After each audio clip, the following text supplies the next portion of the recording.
เมื่อสงพี่น้องผู้ปันแห้งสื่อข่าวแซนมีเดียข่าวดังเสียงนะคะเนาะเมื่อได้ก็แม่นยาในวันที่31เดือนธันวาคม2025นะคะตอนดาในรายการข่าวค่ะตอนได้เดียวดังข่าวเกี่ยวกับเรื่องซึ่งลอยเทียนเอว่าตีโฮมมือกันดังซึกขางแข่งเขาเส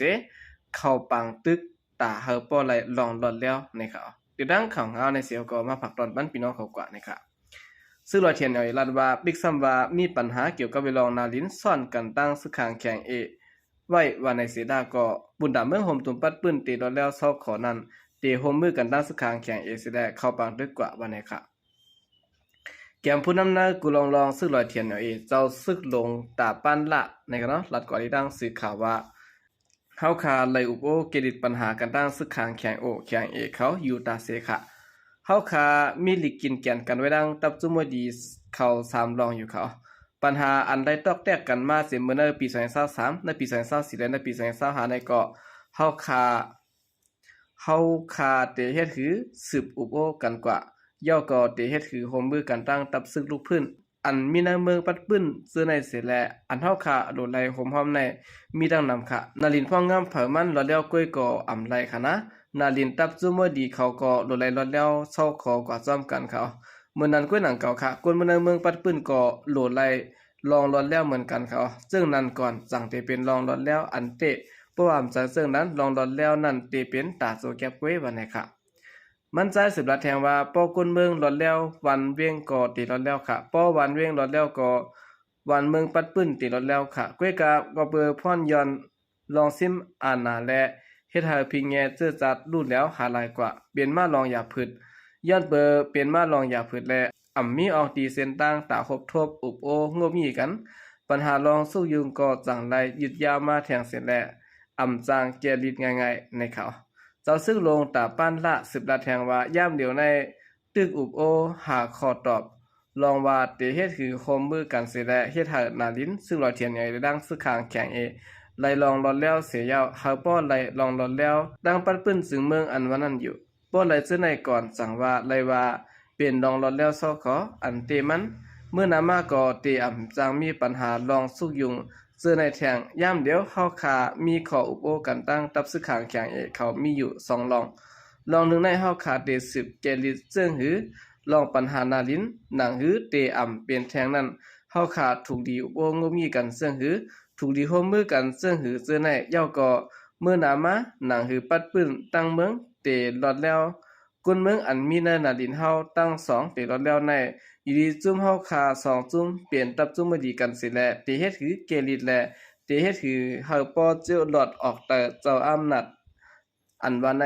จุ่มเฮาคาเตเอาเป็นดักเสยาวเตอุโอกันกว่านะครับตับซึกข้างเคียงดังซึกลอยเทียนเขาในใกล้ๆมีลองพิดหมอเขียนกันนาลินจอมนาลินอันมีผายตกน้ำเมาและเลียนดินจาบใต้และเมืองขัง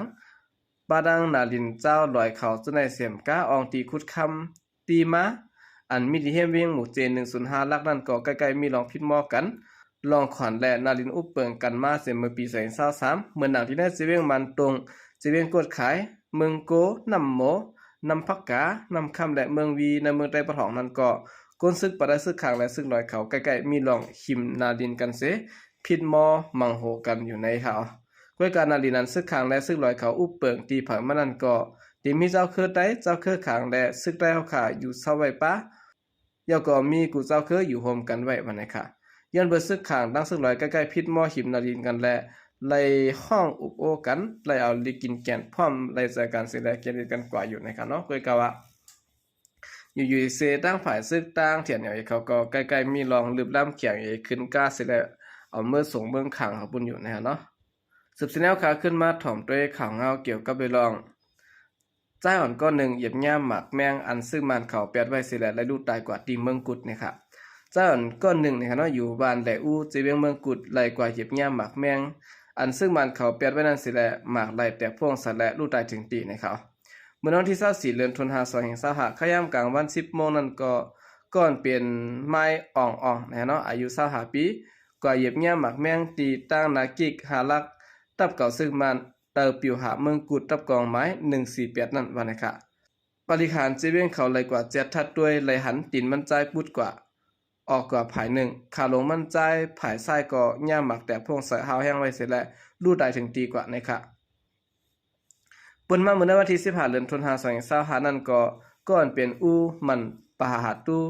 อายุ40ปีอยู่วันตรงคันแนวเนาะเจเวงหมู่เจพอมันใจกว่าเลี้ยงโบสิแลตึกลือเฮออยู่นั่นมือมันผายขวากว่าเด็กยาหมักแมงลูกหนึ่งหมักก็แตกพ่งสะแลเลยตายถึงตีกำเดียวเหมือนกันนะครับเอาคันนั้นก็เป็นข่าวเงานะครับผู้ใจก็เหยียบยาหมักแมงอันซึ่งมันเขาเปียดไว้สิแลได้รู้ตายถึงตีกว่านะครับเนาะตีเมืองกุดนะครับสืบสิแนวข่าวขึ้นมาถ่อมด้วยข่าวเงาเกี่ยวกับเรื่องลูกอ่อน3ขวบถูกเอาตายเสร็จแล้วบดเอากว่าปีหูค้ำตีเติงตากุงนะครับล้วนยิ่งอาศัก3ขวบนะเนาะถูกเอาตายเสร็จแล้วบดเอาปีหูค้ำกูหนึ่งลองในเป็นกว่าตีนาดังออกเซเวงหลายตายะเดิงตากุงนั่นนะครับเนาะก็อันนี้ก็ย้อนบรรพังถึงพี่น้องเขานะครับเอามาได้เป็นลูกอ่อนก้นลงก็เยอะนะครับเนาะลองเสิร์ฟปีหูค้ำในอำนาจสายข้อค้ำนะซึ่งในจางเด็ดทบเพศถึงตัวเขาค่ะนะก็บอกว่าในเมืองเขาค่ะพยายามต่อเหลียวใน